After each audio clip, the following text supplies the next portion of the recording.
Hello, this is Ryan with Aaron Overhead Doors, and welcome to our fourth show of our podcast. The first show, we talked about the landscape of the garage door industry in the Atlanta market. The second show, we talked about where to buy a garage door.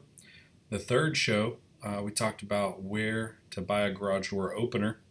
And today, we're going to talk about how to find a garage door repair company. And it may not be as easy as you think.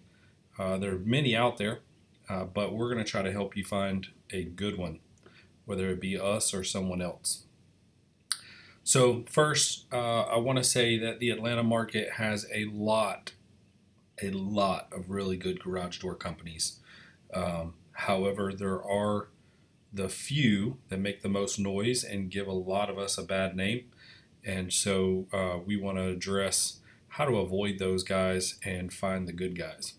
Number one, here's some things that you should know when doing your searches. I know that when a garage door breaks, let's say that you can't get the door open, your car's trapped. A lot of times that feeling of anxiousness or anxiety will be the reason you get taken advantage of. People know in this industry that you are in a panic. Your car's stuck, you got to get to work, whatever, you got things to do, you're inconvenienced, and so they do take advantage of that. Not all, but some do take advantage of that. So we're going to talk about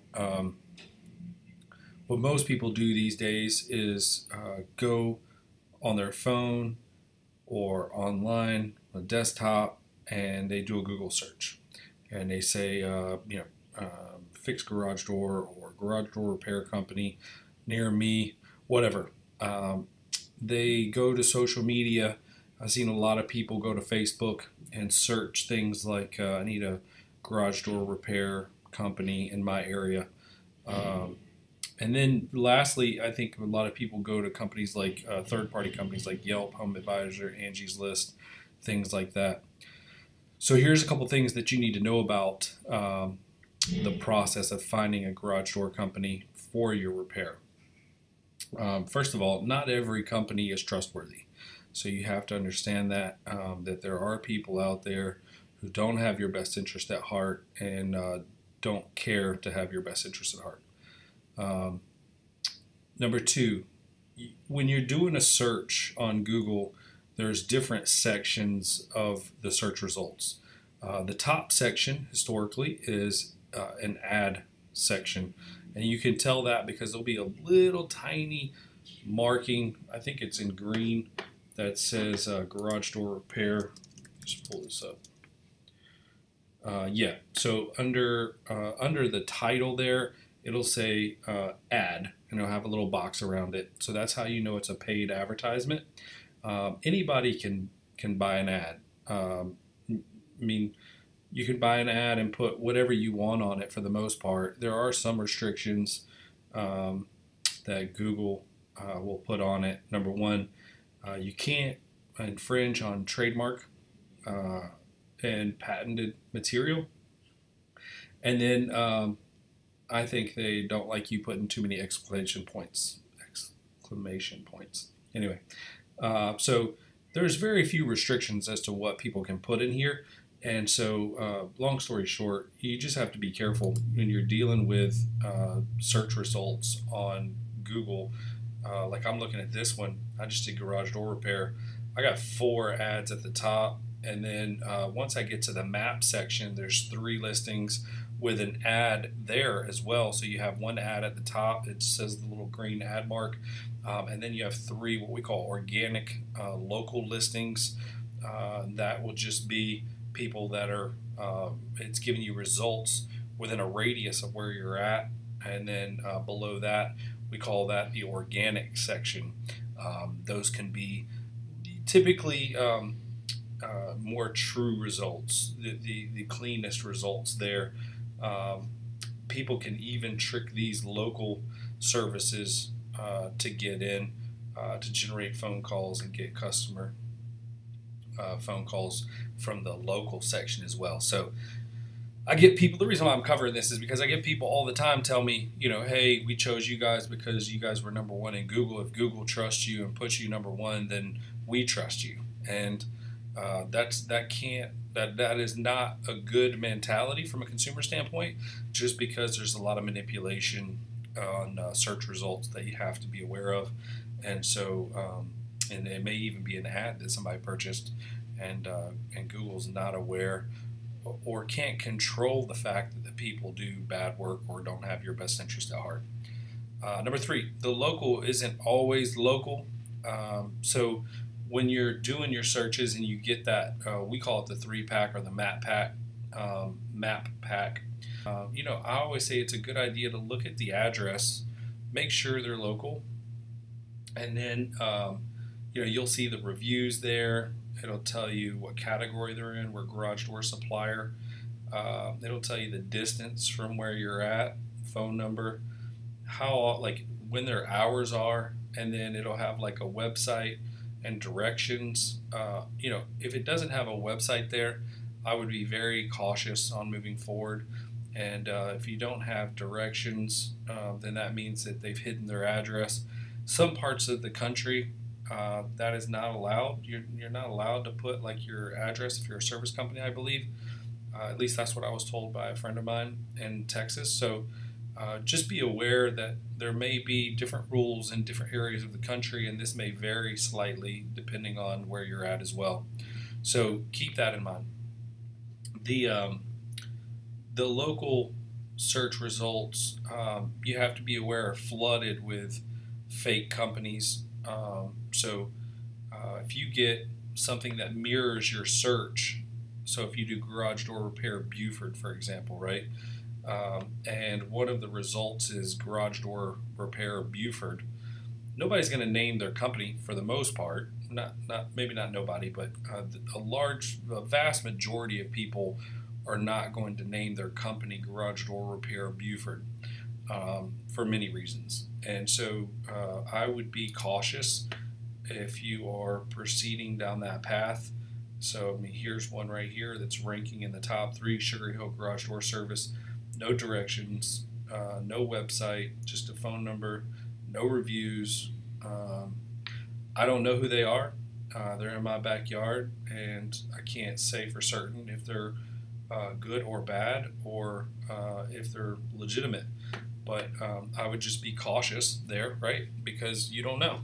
So if you wanted to use them, I would suggest doing a good bit more research and trying to find a business license maybe, seeing if they're legitimate, calling, asking questions, asking where their location is, things of that sort. So we'll cover a little bit more of that, but that's a good example. All reviews aren't always real.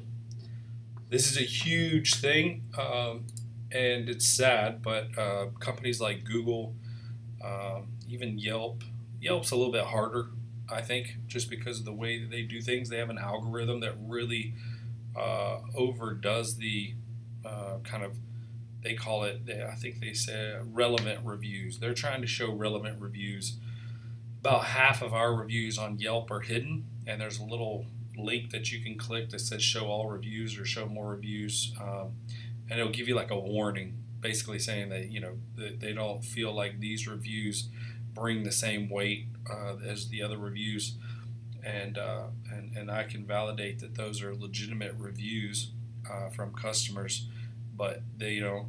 That's I've had the conversation with them, and it's not important to them from that aspect. As far as they feel like they only want to show the most relevant reviews, so that's okay. But Google, Home Advisor, a lot of these other services, I think even Angie's List. I mean, I get phone calls all the time from people that are offering me services to leave hundreds of reviews on my behalf for helping me out, so it looks good and fools our customer base. And so just be aware that you can't always go off of the reviews. A lot of it just has to do about feeling. I know that makes it a little bit more difficult, and but just be aware there are local companies here that I believe are purchasing reviews, and so we do see it, we do get it, and so just be aware of that. Read responses on reviews, primarily on the bad or not so great reviews. I think that if you're reading responses of companies, if you're reading responses that are of the owner or representative of the company on bad reviews, and they don't take ownership, or they take shots back at the people, I think that's probably a symbol that it's not a great investment to go into business with them and to hire them for your garage door repair. However, if that person is empathetic, understanding, and sounds like they've put in the effort to resolve the issue, I think that that's valuable. Understanding that as a business owner myself, I'm not going to please everyone, and that's okay. And most of the people who are difficult to please will go online and leave bad reviews, and we have had our share. And so we will tell you, I will tell you firsthand, I can't make everyone happy, and I'm okay with that. I come to grips with that about 2 years ago, when I was crushed getting our first couple bad reviews. And so I'm now to the point where I think bad reviews actually help us, because we had a bad review. I responded, and I had a call from a lady who wanted new garage doors. And we typically ask, how'd you find us or whatever. And she explained that she was going through all the reviews, read one of our bad ones, saw my response, and she thought that we handled it very professionally. And so she felt like we would be a good fit for her. So bad reviews aren't the end of the world, but just see how they respond to them.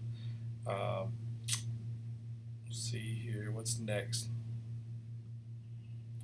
Oh yeah, so like social media, I know a lot of people go online, they say, hey, who's the best repair company? I'll see some of that. For the most part, like we've got a local page here, and there's a lot of activity on it. And I'd say majority of the companies I know and do good work. There are some companies on there that probably don't, which makes you wonder, right? Like, why would they recommend a company that doesn't do great work? And they may not know, right? They may know someone who works there, and they're just suggesting them. But the reason why I bring this up is because I feel it's important.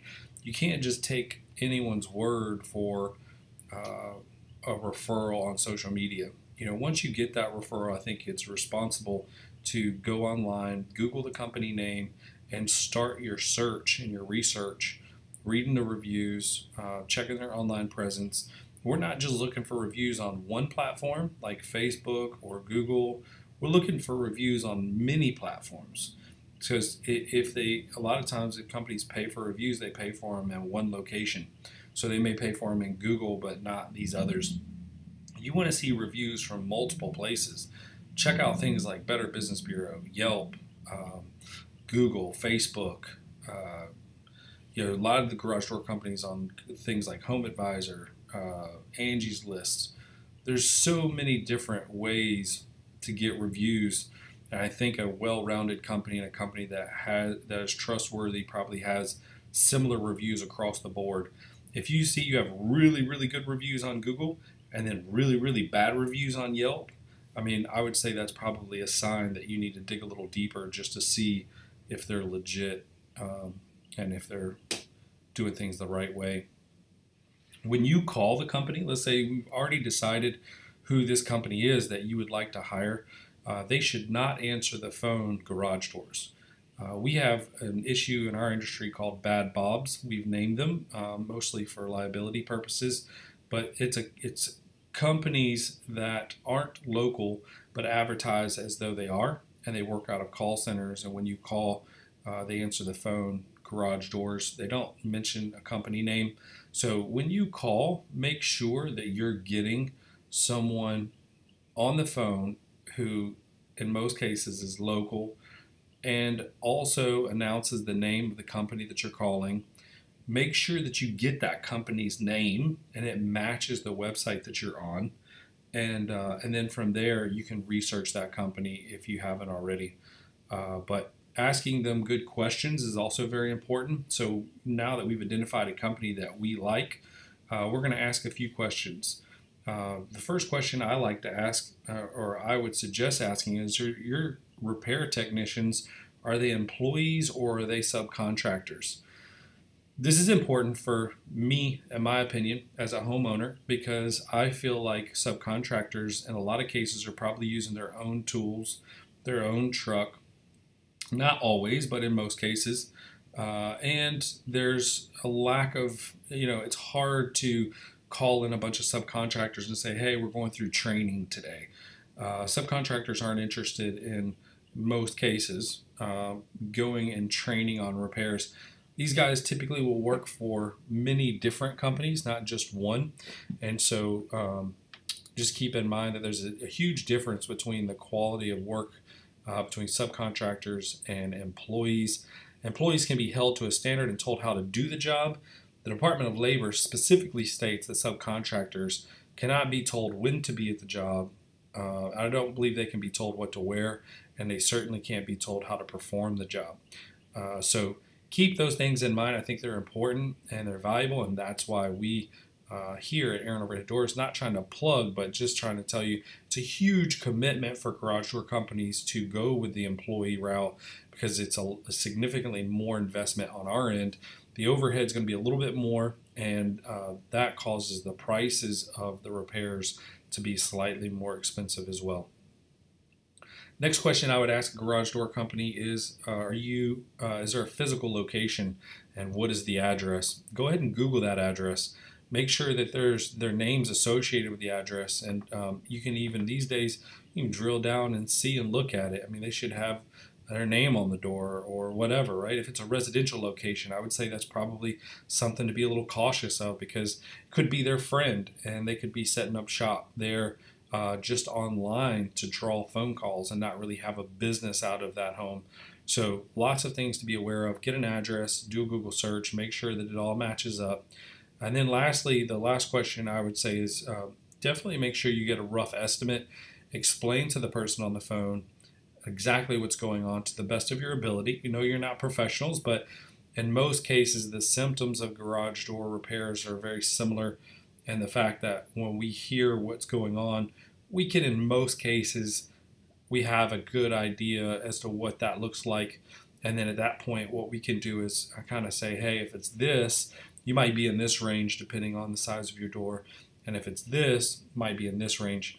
So it'll give you a good idea, but most garage door repairs, I think in this area, in the Metro Atlanta area, typically run anywhere from $250 to $450 on average. And I think a lot of that has to do with a couple things. One, I think garage doors in our area are used a lot as the primary entry point, and they are completely ignored when it comes to maintenance.